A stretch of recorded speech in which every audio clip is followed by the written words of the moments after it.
안녕하세요. 오늘의 사연을 들어볼게요.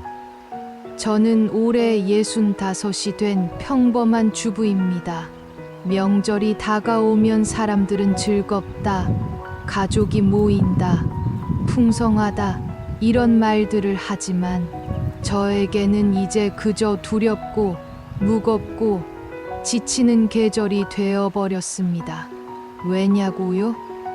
저는 매번 늘 똑같이 당해왔습니다. 장 다 차려놓으면 오는 아들 며느리. 몇 년째 반복된 이 패턴 때문에 저는 결국 큰 결심을 하게 되었고 제 삶은 완전히 달라져 버렸습니다. 명절이 다가오면 제 발걸음은 먼저 시장으로 향합니다. 큰 장바구니를 양손에 들고 무겁게 늘어지는 비닐봉지를 어깨에 걸치고 저는 북적이는 시장통을 누빕니다. 고기, 생선, 나물, 과일, 참깨, 족이 없는 게 없습니다. 도라지는 소금으로 쓸어 떫은 맛을 빼고 고사리는 몇 번을 주물러 기름과 깨로 무쳐야 제대로 맛이 납니다. 잡채용 당면은 물에 불려 미끄럽게 풀어야 하고 갈비찜은 전날 밤부터 간을 맞춰놔야 부드럽습니다. 새벽까지 불을 켜둔 채로 전을 부치고 있으면 기름이 튀어 팔에 작은 화상 자국이 생깁니다. 손목은 쑤시고 허리는 끊어질 듯 아프지만 저는 늘 이렇게 생각했습니다. 그래도 애들 와서 맛있게 먹으면 보람이 있지. 하지만 문제는 늘 똑같았습니다. 아들 부부는 명절날 아침에 일찍 오는 법이 없었습니다. 엄마 길이 막혀서 늦어요. 애가 낮잠 자서 조금 늦을 것 같아요. 늘 이런 식이었습니다. 결국 제가 다 차려놓고 상 위에 음식을 올려놓고 2번, 3번 데워서 기다릴 때쯤 그제야 현관문이 열렸습니다. 어머니, 우리 왔어요. 며느리는 웃으며 들어오지만 제 속은 이미 쓰라렸습니다. 작년 추석에도 그랬습니다. 저는 새벽 5시부터 부엌에 서서 전을 부치고 잡채를 하고 갈비를 끓였습니다. 손은 부르트고 다리는 퉁퉁 부었는데 며느리에게서 전화가 왔습니다. 어머니, 점심쯤 도착할 것 같아요. 음식은 먼저 드세요. 순간 제 마음이 무너졌습니다. 내가 이렇게 고생하는데 결국 또 상 다 차려놓고 오겠다는 거구나. 그러던 어느 해 저는 우연히 며느리의 SNS를 보게 됐습니다. 그곳에는 오전 11시 친정에서 찍은 사진이 올라와 있었습니다. 전, 갈비, 육전, 모둠회까지 한 상 가득 차려진 식탁 앞에서 며느리는 활짝 웃고 있었습니다. 순간 저는 깨달았습니다. 길이 막혀서 늦은 게 아니구나. 진정 먼저 챙기고 시댁은 나중이구나. 그 사실이 제 마음에 불처럼 번졌습니다. 그날 저녁 겨우 도착한 아들 부부에게 저는 조심스레 말했습니다. 얘야, 다음엔 좀 일찍 와서 같이 하자. 늦으면 음식도 시들고 나도 기운이 없단다. 그러자 며느리가 웃으며 대답했습니다. 어머니, 요즘은 시켜 먹는 집도 많다던데요? 꼭 이렇게 고생 안 하셔도 돼요. 아들까지 거들었습니다. 엄마 이제 나이도 드셨는데 그냥 편하게 하세요. 우리가 오면 먹기만 해요. 그 말 속에 먹기만이라는 단어가 제 귀에는 상만 차려놔라라는 뜻으로 들렸습니다. 다음 날 며느리가 친척들 앞에서 아무렇지 않게 말했습니다. 아, 우리 엄마는 오늘 아침부터 전 부치셨대요. 저녁에는 저희가 뒷정리까지 다 해드렸어요. 요즘은 번갈아 가면서 하는 게 트렌드래요. 저는 씁쓸하게 웃으며 대답했습니다. 그래, 좋지. 그럼 우리도 내년엔 번갈아 하자. 그러자 며느리가 낮게 중얼거렸습니다. 시댁 쪽은 어르신이 많아서 좀 유연하게 해야죠. 그 말 유연하게 결국 자기들 편한 대로만 하겠다는 뜻이었습니다. 결국 설거지를 하던 저는 참지 못하고 말했습니다. 나는 왜 매번 이 장면을 반복해야 하니? 상 차리고 기다리고 너희는 늦게 와서 웃기만 하고. 아들이 다급히 저를 말렸습니다. 엄마 그냥 넘어가요.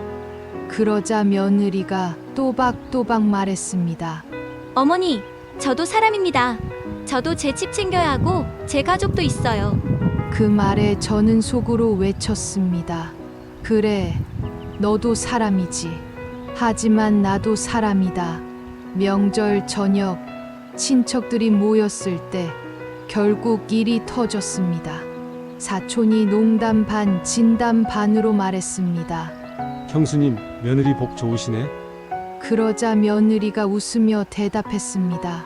요즘은 며느리 시대잖아요. 각자 편한 대로 하는 게 맞죠.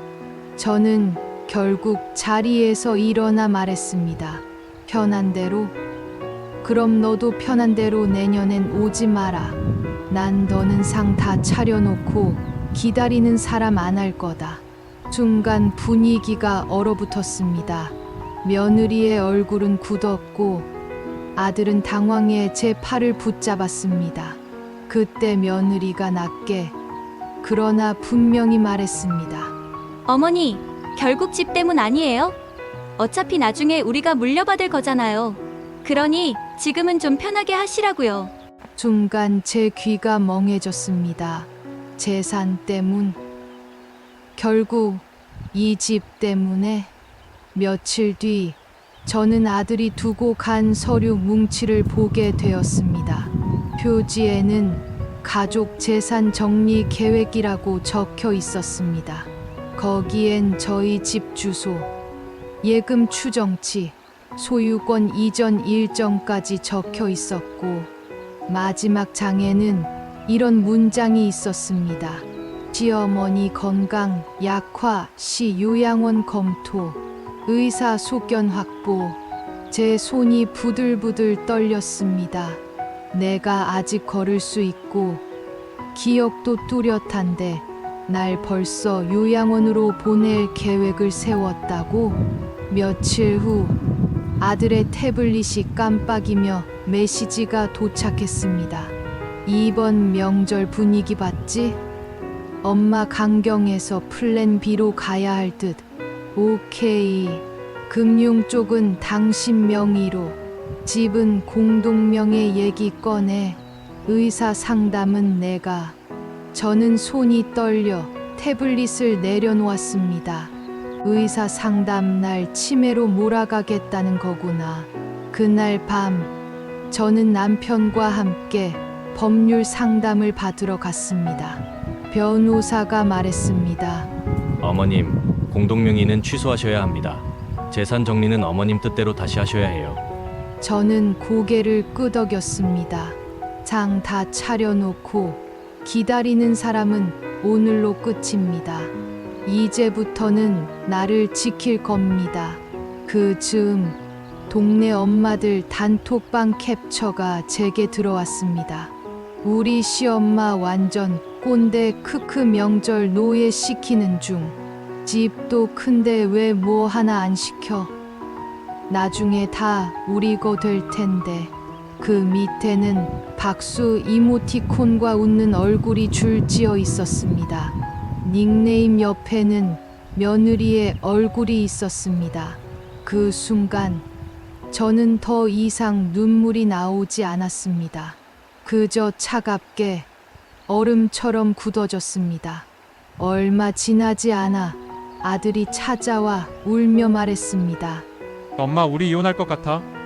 회사도 힘들고. 저는 차갑게 물었습니다. 네가 한 짓을 알고도 네가 널 안아주기만 해야 하니?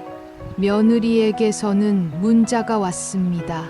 어머니, 전 이혼해도 손주는 제가 키울 겁니다. 앞으로는 데려가지 마세요. 저는 휴대폰 화면을 바라보다가 한참 만에 눈을 감았습니다. 손주는 무슨 죄가 있단 말입니까? 결국 저는 모든 재산 정리를 마쳤습니다. 아들에게는 단호히 말했습니다. 네가 진심으로 사과하고 뉘우치면 그때 다시 이야기하자. 그 전엔 각자 삶을 살자. 명절에 상 다 차려놓고 기다리는 시어머니는 이제 없습니다. 저는 이제 사람으로 제 삶을 살기로 했습니다. 지금은 자유롭습니다. 명절이면 여행을 떠나고 하고 싶었던 그림도 배우고 제 시간을 살아갑니다. 여러분, 저는 뒤늦게 깨달았습니다. 사랑은 상위, 음식으로 증명되는 게 아니라 서로의 시간을 존중하는 마음으로 증명되는 것입니다. 혹시 여러분도 저처럼 상 다 차려놓고 기다리는 사람인가요? 그렇다면 오늘만큼은 당신 자신을 먼저 차려보시길 바랍니다. 들어주셔서 감사합니다.